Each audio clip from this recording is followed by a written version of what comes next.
Tanggungjawab sosial bermaksud tanggungjawab pihak pengurusan organisasi dalam mengambil tindakan yang perlu demi menjaga kepentingan masyarakat serta organisasi. Ia juga merupakan satu kepercayaan bahawa fungsi organisasi dan pengurus itu sebagai pembuat keputusan mestilah berasaskan kepentingan sosial dan ekonomi. Secara ringkasnya, terdapat 3 jenis peranan etika dan peradaban dalam mendukung tanggungjawab sosial. Pertama, mengambil tahu dan memahami kepentingan etika dalam diri setiap individu dan masyarakat.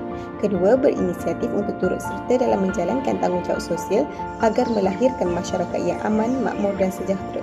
Yang ketiga, mengetahui tentang kepentingan pencegahan isu tidak beretika terletak pada diri setiap individu dan masyarakat. Pertama sekali adalah tanggungjawab sosial sebagai rakyat. Tanggungjawab ini terbahagi kepada 2, iaitu peranan diri sendiri dan peranan terhadap orang lain. Sebagai rakyat Malaysia, kita perlu menjadi ejen moral atau role model kepada individu yang lain, khususnya generasi yang lebih muda. Oleh itu, kita perlu mematuhi undang-undang dan etika yang telah ditetapkan bagi mengelakkan kesan buruk kepada individu yang lain. Seterusnya, peranan manusia adalah sebagai khalifah, iaitu bersifat bertanggungjawab dan amanah. Kita perlu memastikan setiap tindak tanduk kita dapat mempamerkan sesuatu yang positif. Sebagai contoh, pada bulan Julai yang lalu telah tular di laman sosial tentang seorang wanita yang memakai gelang merah jambu bagi tujuan kuarantin COVID-19 makan di sebuah kafe. Sesudah penularan foto tersebut, rakyat di sekitar kawasan itu menjadi panik akibat perasaan takut akan penularan wabak COVID-19. Hasilnya, peniaga-peniaga di sekitar kafe tersebut telah terjejas dengan teruk. Seterusnya, kita perlu mengambil iktibar daripada isu ini agar kita lebih peka dan perhatian dalam memikul tanggungjawab sebagai rakyat Malaysia yang berdelegasi. Ahli-ahli profesional dalam tugas-tugas seharian mereka berurusan dengan pelbagai pihak dan ianya mempunyai implikasi undang-undang yang luas. Namun begitu, dari semasa ke semasa, pelbagai jenayah kala putih yang melibatkan ahli profesional telah diketengahkan.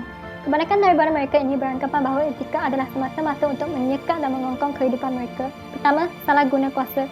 Mereka yang terlibat dianggap sebagai mementingkan diri sendiri dan mengetepikan norma-norma masyarakat. Selain mengelakkan diri dikenakan tindakan undang-undang, mereka juga menggunakan kuasa untuk menyalahgunakan maklumat untuk tujuan keuntungan.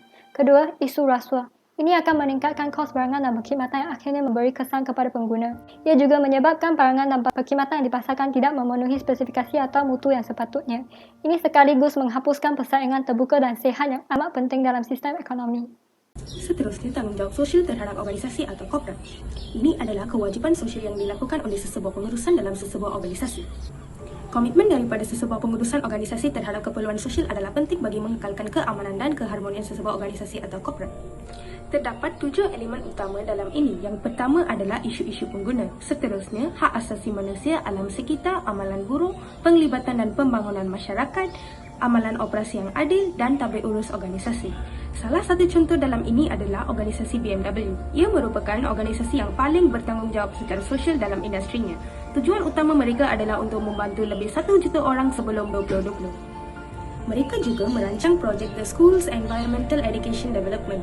Walau bagaimanapun, organisasi BMW seimbang dalam mengekalkan model perniagaan mereka dan juga menjaga kebajikan sosial mereka.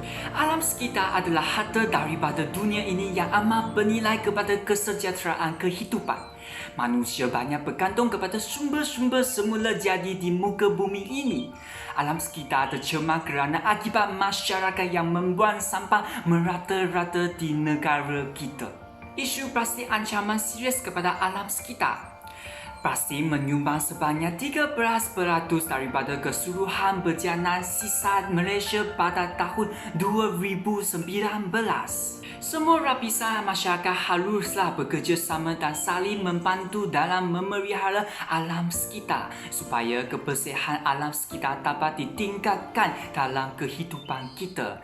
Inilah tanggungjawab sosial kita terhadap alam sekitar. Secara keseluruhannya, tanggungjawab sosial dapat difahami dalam 2 tahap, iaitu tahap dalaman dan tahap luaran. Tahap dalaman adalah berkaitan dengan pekerja yang juga rakyat dan semua bahagian yang dipengaruhi oleh organisasi dan ia juga turut mempengaruhi produktiviti.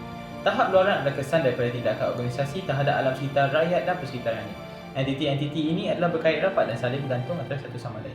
Golongan profesional dalam syarikat atau organisasi yang merupakan penyumbang utama kepada ekonomi dalam memastikan pembangunan negara perlu mengambil kira aspek pekerja, rakyat dan alam sekitar dalam operasi seharian mereka. Hal ini adalah bagi mengelakkan sebarang kesan buruk terhadap mana-mana entiti. Justru, syarikat digesa untuk mematuhi etika alam sekitar dan memerlukan sebuah badan penguatkuasa, badan perundangan dan usaha proaktif kerajaan bagi mewujudkan garis panduan yang sesuai.